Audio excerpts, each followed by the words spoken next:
MLA గారు పుంగనూరుకి రావాలని మాకు ఇన్విటేషన్ వచ్చి చూస్తారని కానీ మాకు ఆయన మీద ఎటువంటి గసి లేదు.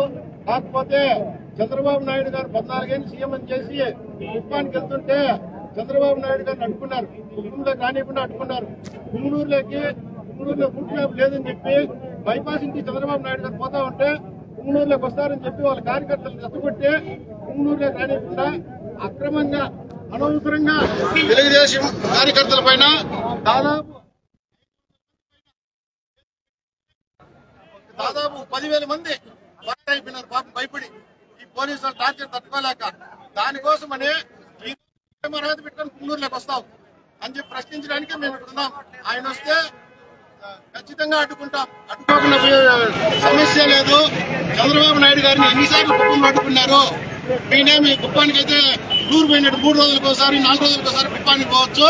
చంద్రబాబు నాయుడు గారు సొంత నియోజకవర్గానికి కుప్పానికి పోకూడదా? ఆ రోజు ఆయన ఎమ్మెల్యే కాదా? ఎందుకు ఆయన్ని కుప్పంలో అడ్డుకున్నారు? ఈ రోజు పుంగనూరులో ఈయన ఎమ్మెల్యేనే కదా, ఇక్కడికి రాకూడదు. ఈ 5 సంవత్సరాలు రావద్దు. రేపుసారి ఎలక్షన్ లో మీరు గెలిస్తే మీరు రండి.